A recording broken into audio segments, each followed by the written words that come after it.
Hello. Welcome to another episode of Corrie Tea. And today I'm very excited because I have one of my very favorite friends and genius manifesting gurus on the internet, Agnes Vivarelli.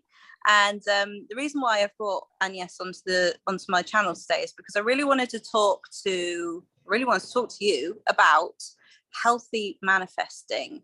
And I wanted to inspire you with things that I've learned through my journey about manifesting my specific person, through the journey, and also in retrospect of the journey, things that I did wrong, things that not did wrong, because there's no wrong. It's a journey. We learn as we go along, and sometimes those lessons in retrospect are the ones that change your life, really. So there's no wrong. It's all meant to be as it is, and my journey was like that too. But I've learned things that I really want to share with you that I think have been the most profound lessons about my journey. And a lot of that stuff I've learned through conversations with Agnes. Agnes's channel is amazing because it really focuses on the self, right? So lots of you are manifesting a specific person, and I deeply understand that, and so does Agnes, right? But as you know, there is nothing to change but self. We talk about that a lot in the manifesting community. And I see, and Agnes sees, a lot of what I would now consider unhealthy manifesting that's affecting your mental health and affecting your happiness and your sense of worth within yourself. And I want to show you a way to change the way that you're feeling about yourself as a priority while manifesting the relationship that you want. So, right, and yes, hello, how are you? Hello, Corrie. I'm good. It's so exciting you doing this, because we have had many, many, many conversations over the years to decode and break this down and to make it easy to understand. And you and I are both in relationship today with our specific people. And you realize that it is so much about your relationship with your specific person is a direct projection, photocopy, mirror of how well you are doing within your own self. So it's really looking at that. And we can manifest a specific person purely by working on self-love. I've had that question asked before. And you and I just had a little conversation before we started recording about what your SP said. And it's very much about, if you feel loved, you are loved. If you strip all the LOA stuff, all the Neville stuff, Neville talks about states. Abraham Hicks talks about being in the vortex and being happy. And it's these things, we hear these people say it again and again and again, and you go, yeah, but what else? Yeah, but what else? Yeah, but what else? No, that is it. If you're in a state of feeling loved, that is the magnet for your SP to come back. That is the magnet. That is the key that opens the door. But so many of us walk around with anxiety, not feeling good about ourselves, feeling especially not good enough, that you're not important, that you don't matter, and you do not feel secure. You got high levels of anxiety. Those are all repellents to an SP coming back or coming for the first time. Yeah, and this is all stuff that I feel like I've learned through the journey and being in the relationship as well. And it's just simplifying it, isn't it? Because online, and I went through a process of like looking at so many videos. How can I manifest my specific person? What can I do? What techniques can I do? Okay, how many visualizations shall I do a day? How many affirmations shall I do a day? All of these things, thinking, if I do this, then I'll get this. If I do these things, then I'm going to get what I want. I'll get the text message. I'll get the phone call. I'll get the relationship. I'll get him to say that he loves me, needs me, wants me, validates me, right? All of these things I was trying to get. And I realized in retrospect that I had quite an unhealthy attachment to wanting to get those things through a lack of self-love and a lack of self-worth. Now, at the time, I did not know what that actually meant. self-love was like a blurry kind of mystical concept that I kind of vaguely understood but hadn't felt. So I could see and I could agree with it. I could say, yes, you need to love yourself. You do. I need to love myself. Okay, I love myself. But that, saying it and experiencing it and growing into it and cultivating those emotions is a very different thing.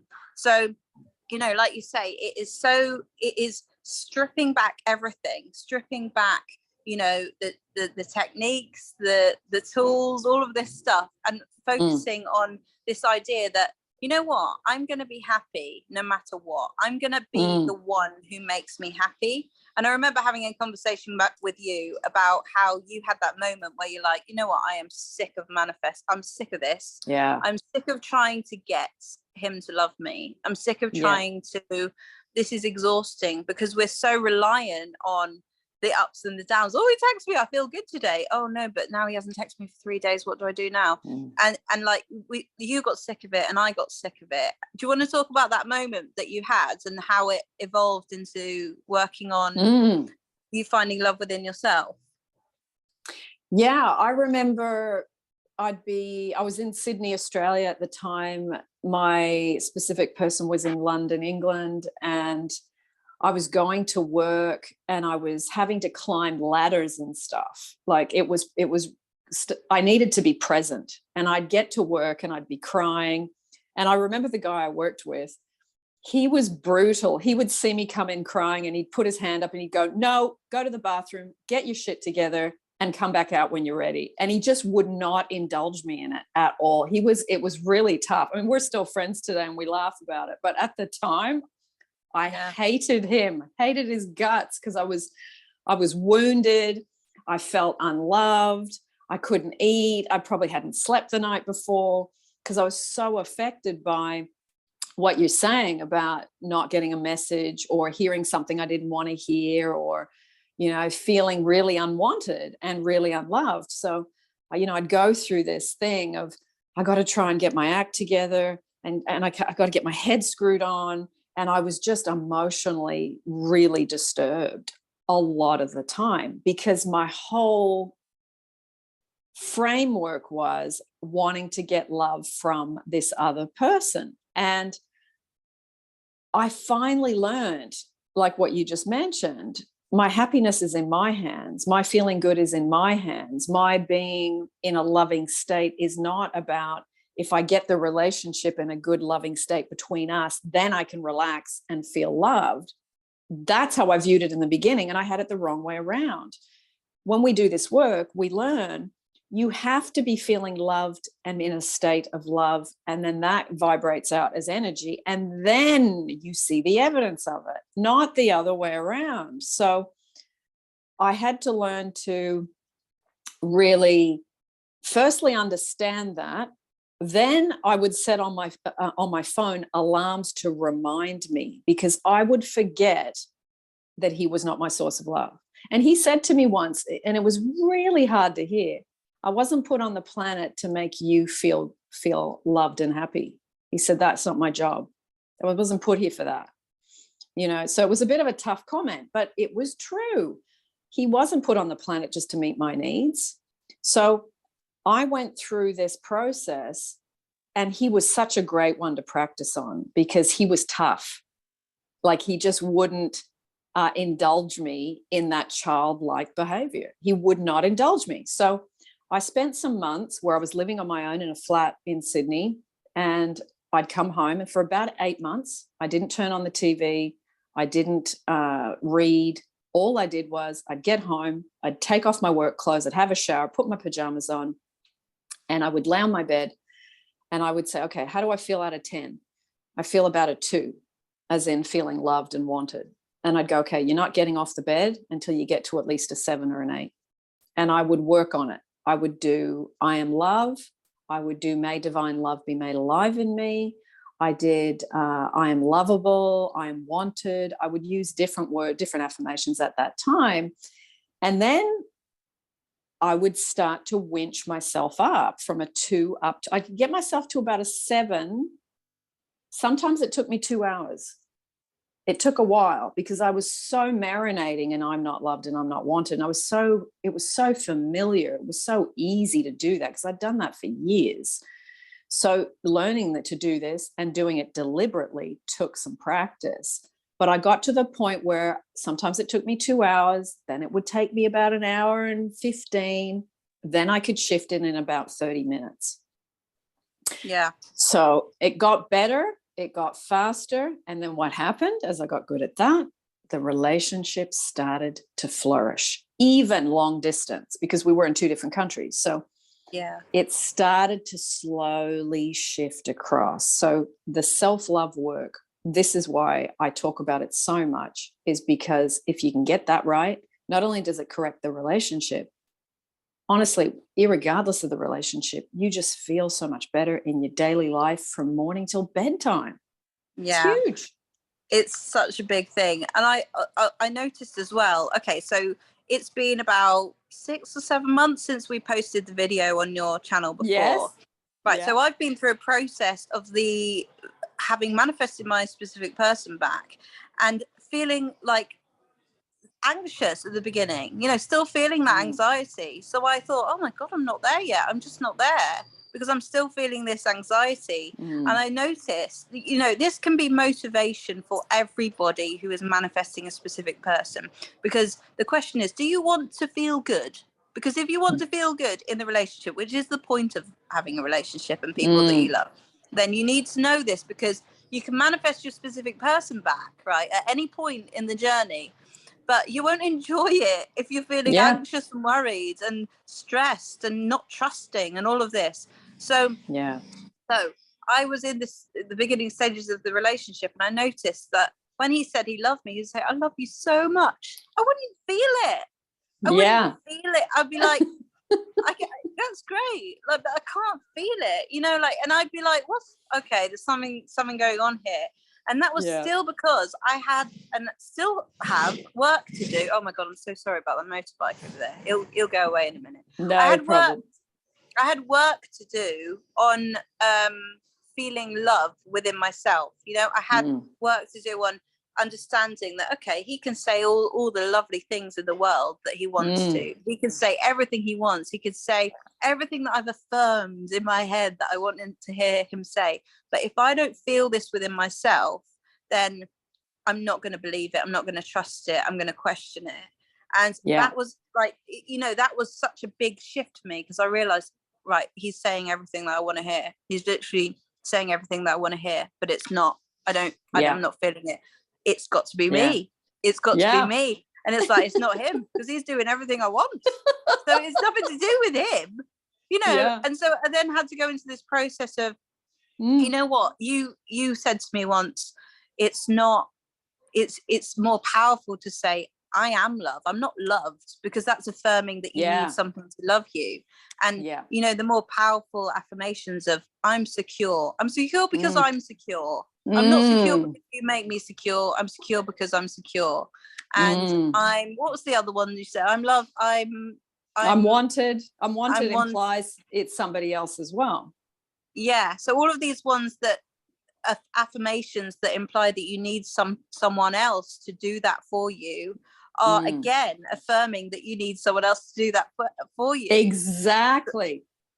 So it's a really, really big shift that is so inspiring and empowering because it's like, as you do this, as you start to become more aware of this process of how the love really does come from you, and the more you think about it, the more you get familiar with the concept of it, because at first it's just a concept that you might not understand, but the more you think about it and say, okay, you know what, I'm going to commit to making me the source of my love, that I'm going to commit to me being the source of my happiness. The more you say, I don't want to rely on this person because it's not a reliable source of stability because you're up and down like this.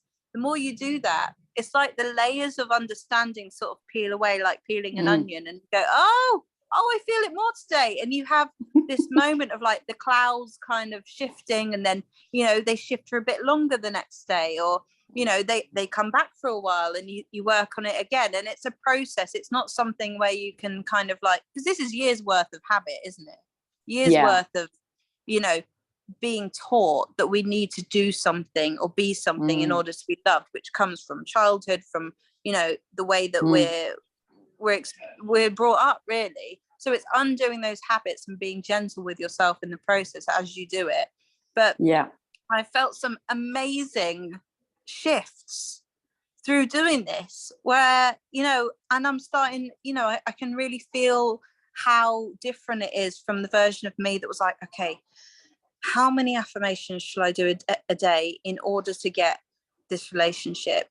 How many visualizations shall I do a day? Do you think I'm doing enough? Because then what happens, what I've noticed, and I'm sure you've noticed with people, is people just get so exhausted because they're doing all of these things in order to get something, but they're not seeing the results. And the reason I believe that is because they're doing it for the other person and not for themselves. So how long can you keep up doing that? It's like you like, for me, I think I had a moment where I was like, do you know what, I'm so tired, I don't know how long I can do this anymore. And that's when I said, right, I'm going to be happy no matter what. I'm going to be happy with or without you, and it's no longer going to be about you. I can't rely on this person anymore. And that's when everything changed, because the energy shifted. Totally. And also, like what you were saying about those affirmations, like I'm wanted. I see a lot of people do the affirmations like I'm wanted, I'm chosen, I'm a priority can be for yourself. It can also be just within the relationship. So that one I think is okay. But things like I'm wanted, I am chosen. Years ago, I would have said, yeah, those are good affirmations. Now I would say no, because they're reliant on, like what you said, external love for me to feel good. I'm wanted means I'm wanted by somebody else. I'm chosen means I'm standing there waiting for someone to choose me. So I would have used those years ago. Today, I would never use those affirmations because they are dependent on external love coming to you. But when you are really, really understanding that if you generate love from within and you have a specific person, you are now overflowing to them your security. You are now overflowing to them that you feel loved. Now you are in an adult to adult dynamic rather than an adult to child or father to daughter or mother to son. You're not doing that dynamic, which is an immaturity and a dependency and what they call codependent relationships. You're now going into level, balanced, two people working on their self-love, two people having a healthy lifestyle, mentally, emotionally, physically, spiritually, and the relationship thrives because you are giving to it now. You're not trying to suck out of it. Huge shift in relationships. It's more, isn't it, just so much more than manifesting a relationship? It's like you have with a specific person, I think, you know, they come to teach you something. I always say to my clients, the reason why this person is your specific person is because you're feeling an attachment to them that has come to teach you something very, very valuable about your life. So thank you to your specific person for being there. They're so important because now you have this opportunity to learn. And like you say, it's more, it's so much more than just getting the SP, just getting the relationship. It's learning to break these old patterns of codependency that have run the show for so long. And to break that codependency is like freedom. It's freedom from all of these things that have held us back for so long. And really that's where I want to go with what I'm trying to teach people. Well, I'm teaching people to unlearn. You're teaching people to unlearn, you know, these things that we've been doing for so long, because you know, we've been taught that that's the way it is. We need validation in order to feel loved. I mean, it's even things like when we're young, it's like, you know, you're given all of this love and encouragement when you do something good at school. You're given all of this love and encouragement if you get picked for the sports team, or you know, it makes you feel like you've got to do something in order to be rewarded with love. And it's just, it's little things. Even if you didn't have a traumatic family dynamic, There's many things that we're taught in our society that make us feel like we've got to do something in order to be loved, and it then plays out in relationships, and we feel like, you know, we're so dependent on them for making us feel stable within ourselves. So this is the thing that I found so exciting about this journey, you know, and being with my specific person, because I'm like, oh my God, I have this opportunity now to like finally heal this stuff. What I noticed as well is that what I've really noticed is, as you become aware of your dependency, and as you become aware of the beliefs that you might have, like, you know, I'm not good enough, I need to do something to get this love, I need to, you know, do some affirmations to get this love, I need to do visualization, I need to do all of these things. As you realize that you're doing those things through a need for control, really. I'm not, that's, by the way, that's not to say that people shouldn't do affirmations or visualizations, because we do them both, don't we? We both do affirmations as a daily thing, because they help to ingrain a new belief, which is what we're trying to do. But visualizations are kind of like a fun, nice thing to do, not as like, you know, to enjoy. I love doing visualizations. I really enjoy them. But now I see them as a thing that I just like doing, you know, like often I do see things that happen in my visualizations, but you know, I do them because I enjoy them. But I've lost track of what I was saying, because I've gone off on a tangent. As you do. I've completely lost track of what I was saying. As you realize that you're doing these things through a need to control, you start to become aware of, oh my God, so I've become aware that the sense of self that I have was a blind spot to me, a complete and utter blind spot. Like, I didn't realize that I was doing all of these things because my entire sense of my being was, I'm not good enough. And so as I realized, oh my God, look at me having those thoughts about worries about what might happen that might go wrong in our relationship. Look at those things, those thoughts that I'm having about what he's doing or why he might be feeling like this. It's all me saying, I'm not good enough. Can you prove it? Subconscious mind, prove it to me, because this is what's happening here. My unconscious mind wants to be right, so it's finding a reason to be right. And then as you have compassion for yourself, you have compassion for that sense of, I'm not good enough. You go, oh my God, I'm so sorry.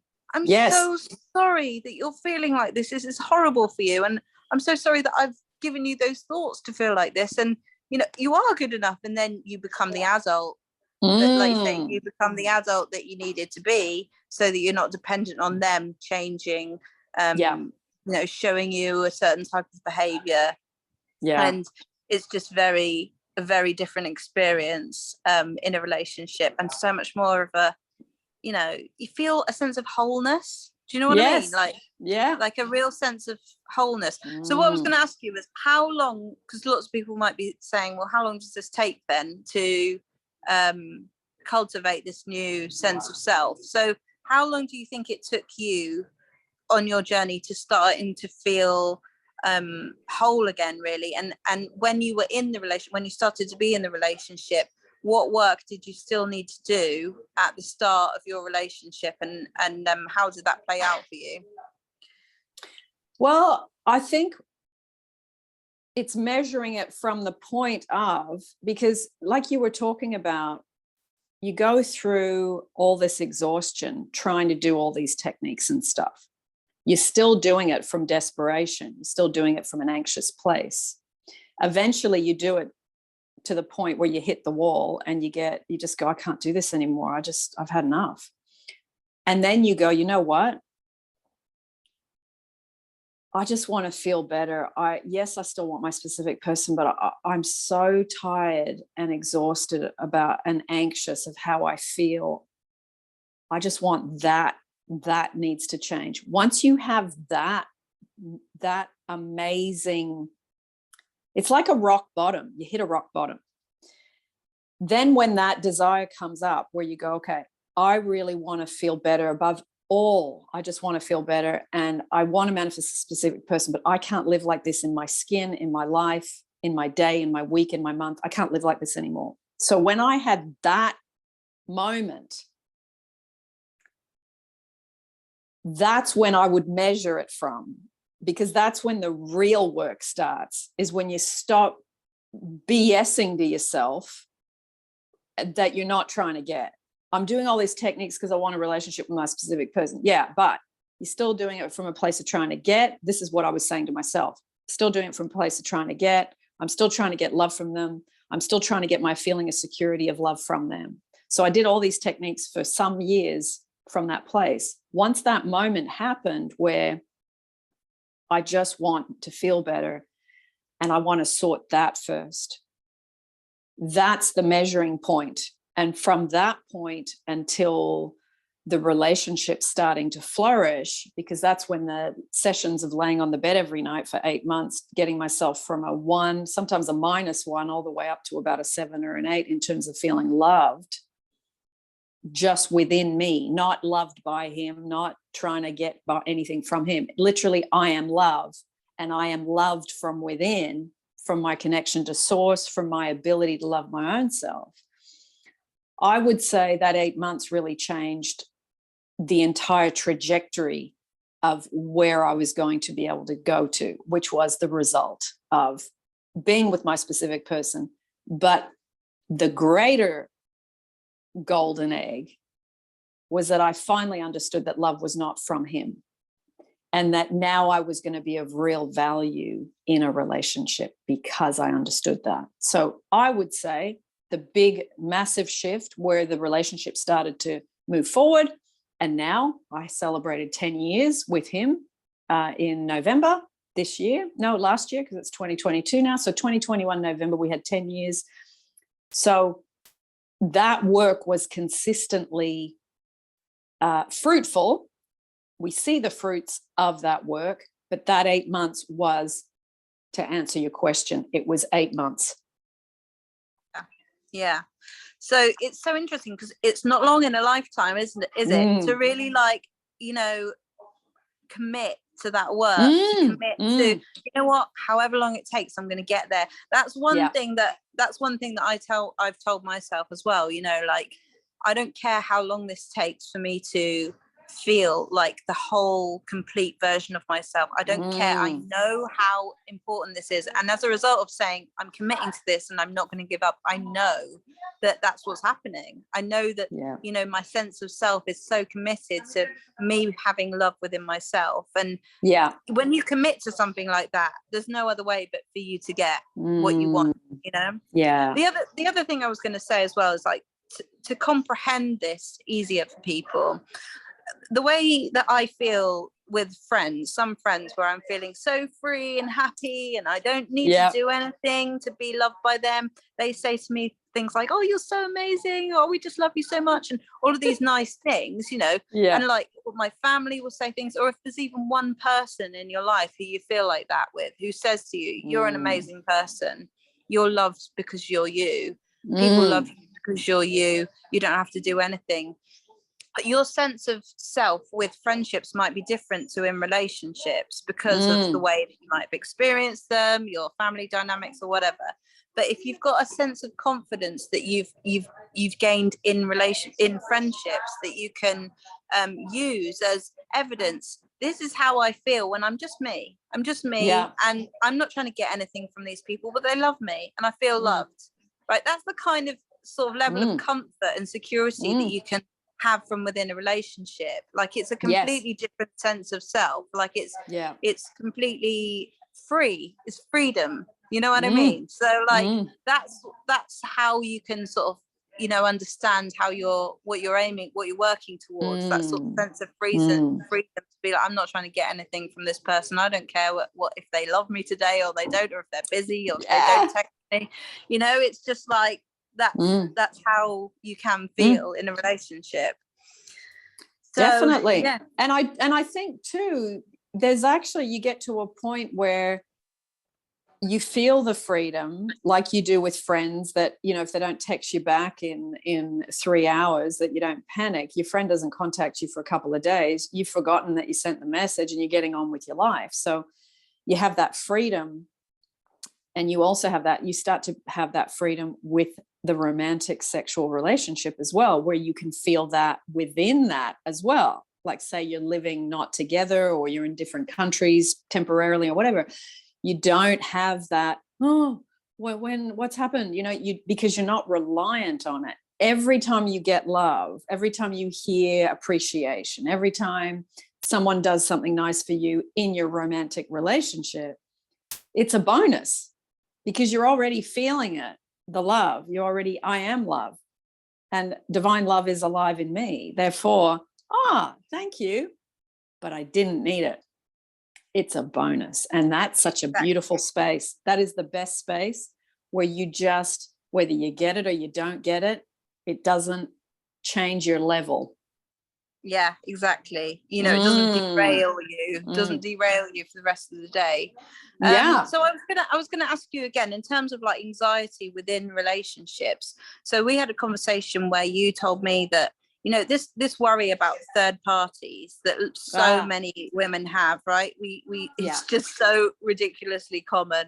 You told me that there was a point in your life where you thought, I don't know if I'm ever going to get over this worry about third parties. I don't know how I'm going to do that. And I think so many people go into a relationship and they feel like that, me included. I've talked to you about that before. And I think, like, what do you want to tell people what you told me about that? How do you deal with the worry? That how did you overcome that fear of third party? What did you tell yourself?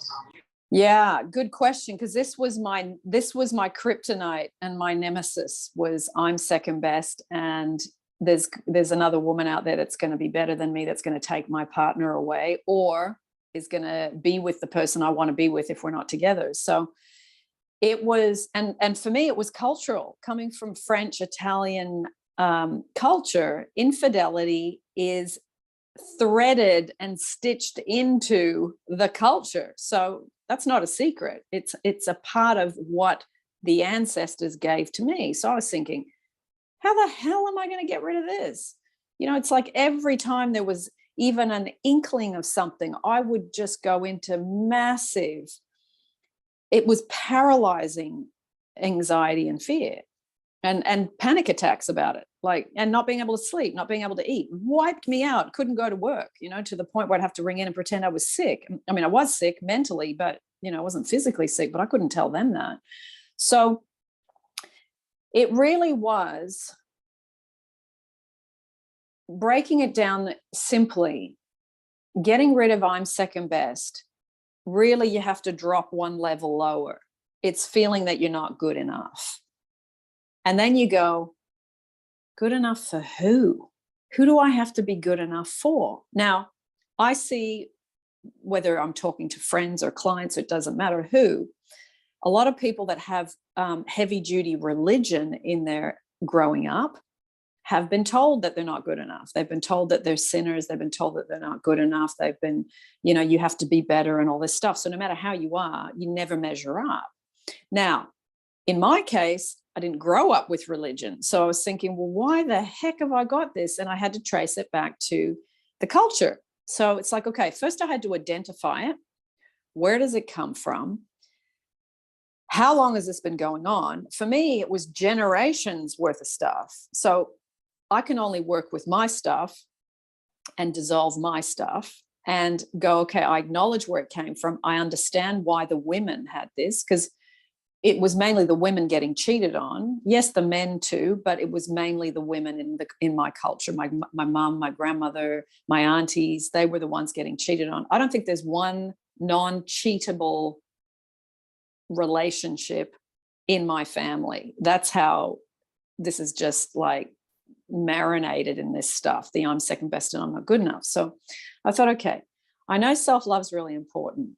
My mum listened to Louise Hay from when I was about 17. So I get it, even though I used to roll my eyes and think, why on earth is she listening to this? This is crap.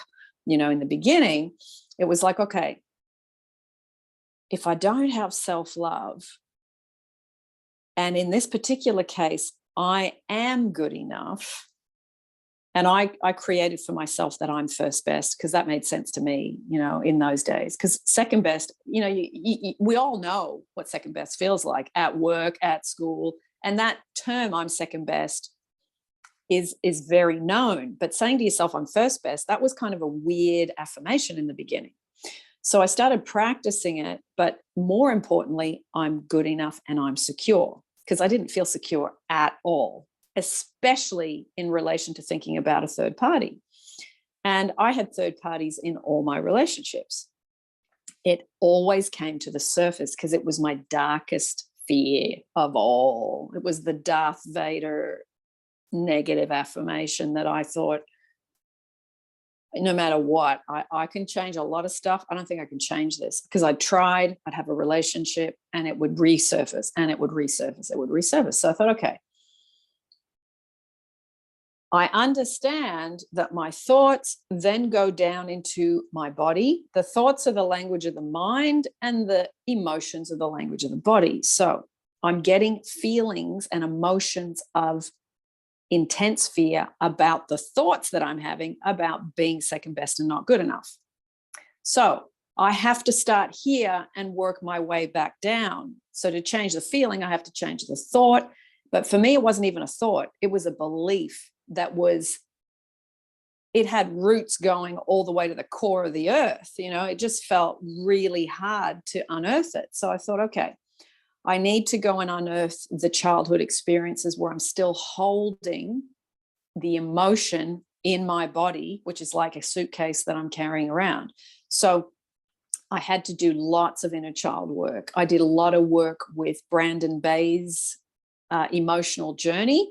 She's on YouTube. You can find her there for free. And then she's got a website. You can actually read her book, The Journey, for free. And she talks about getting this stuff out. You have to let it go, and Neville talks about the past is still alive. And it was. The past was still alive in me about infidelity, being second best, but having third parties, because I had this intense fear about it. And my intense fear was like the magnet that was just saying, come to me, do this to me, prove it to me, show me my belief, show me my belief. So it was doing the work with inner child, Brandon Bayes, and then re-inputting the mind with, well, firstly, clearing stuff with Ho'oponopono so that it would weaken the intensity of it, doing inner child, doing Brandon Bayes, clearing the body, and then re-inputting the affirmations as the final thing. That's why affirmations don't work for a lot of people. They go, this doesn't work. It's like, it doesn't work because your default is stronger than your present, current affirmation of choice. So, and the reason it's not working in your mind, the new affirmation, is because the emotion in your body is making you default back to what is the strongest, which is your childhood that's unresolved and it's not revised and it's not dealt with. So you can do Neville, you can do affirmations, you can do meditations, but if you do not deal with that foundation of what you default to, you can't rearrange the chairs on the Titanic. It just doesn't work. So that's amazing and makes so much sense. And I have noticed as well, like, 'cause we've talked about this, before many times. And I noticed that so we know that our beliefs are trying to prove themselves right. They're looking for evidence to be proven right. And I've noticed a really powerful thing that has changed something within me is whenever I catch myself, or whenever I've caught myself thinking, oh, what if that happens? What about that girl over there? What about that? I'll stop myself and I'll go, oh, look, there's my unconscious belief if I'm not good enough, just trying to prove itself right. And immediately seeing that, you go, oh my gosh, that sense of self becomes very, very aware. You become very aware of that sense of self. And then because of that, you think, I am good enough. And that belief is just not true. And then it dissolves it so quickly. And it's like, you have that compassion for yourself that doesn't, oh my God, I'm not feeling enough. And just doing that has been such a big shift for me. So, I think, it's really helped me as well to look at my childhood, look at where this has come from. My dad moving around, my dad having lots of different girlfriends, you know, it felt like I wasn't chosen. It felt like other people were chosen instead of me. Yes. And like, you know, then you look at the core of it and you think, I'm alive, therefore I am worthy, therefore I'm enough. And that happened was nothing to do with me. And you understand that deeply. And when you understand it deeply, it shifts something within you, and you become so, I think for me, the biggest thing that's changed for me is the awareness of how I was feeling about myself. You know, the awareness of my whole sense of myself feels not good enough. This is how I've lived. And I didn't know it, because this is how it's always felt to be me. You know? It's like, you don't know what, it's so familiar that, and you don't know any different, because this is how it's always been. So, you know, that's how it feels to be me. But when you see it, this is like shadow work, really, isn't it? It's like when you see it, it's like shining a light on a shadow. It dissolves. And so for me, this has been such a big shift, you know, just being able to see the thoughts and go, there's my unconscious belief of I'm not good enough playing out.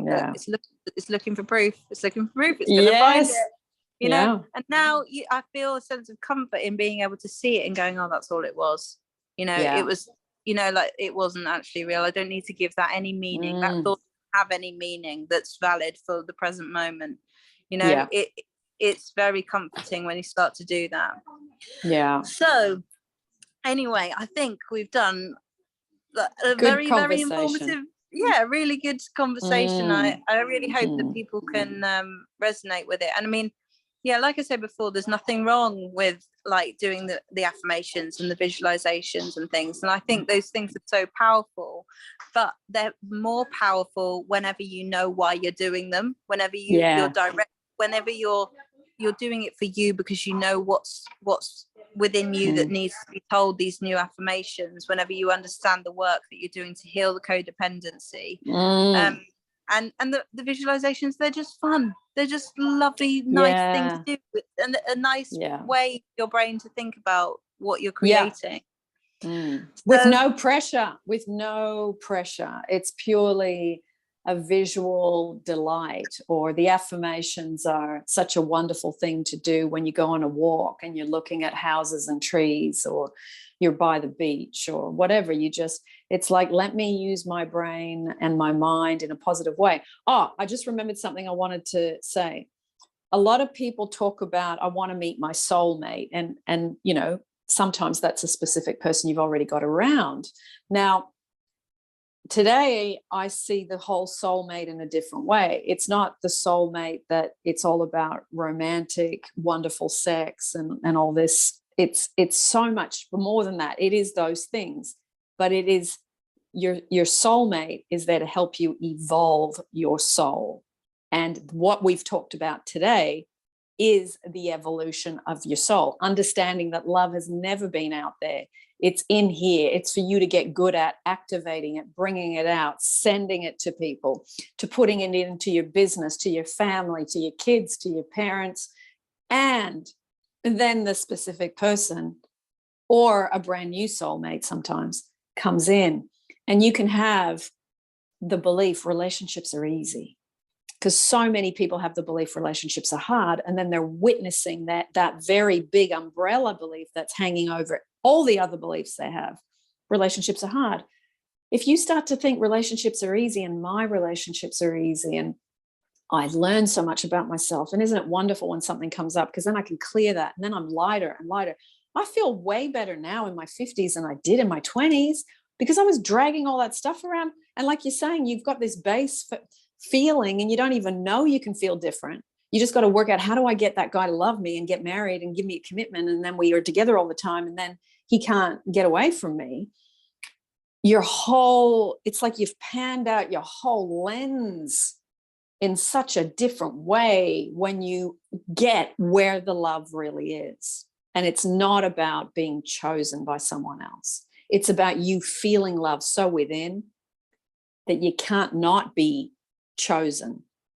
And even when you are, it's still not the be all and end all. It's the bonus. It's that beautiful, bright red cherry on the cake, but you had already got that cake cooked and iced and looking really good before the cherry went on. And that, it's like you win twice. You win because you feel amazing whether your person is there or not. And then you feel amazing when you see them. And then you've got this security and love and wonderful feeling that you send and enjoy and experience with them. And they can't get enough because that's how you are. Exactly. And we were saying before about the real success stories, or when, you know, because we see so much, oh, success story, I manifested as a person. I mean, I did it. Yeah. But like the thing is that in retrospect, the real success story is I feel so much better. I feel free. I feel so much better. As a result of that, I've created an amazing relationship. It's about me, my life, my direction of where I want to go in my life, my security, my happiness, you know. And as a result, like, I've created an amazing relationship, and so have you. And that's what we want to see the success story to be. So and I mean, I was so possible. So possible. Yeah, exactly. So completely possible, as we both but you know, I was saying to Johnny the other day, he was saying, we were talking about how like happy we are at the moment, and I said, I'm so glad that things are the way they are, because I'm not sitting there looking at you and thinking, oh, I love you. My love for you is just so good, and I'm just so happy because of how much we love each other.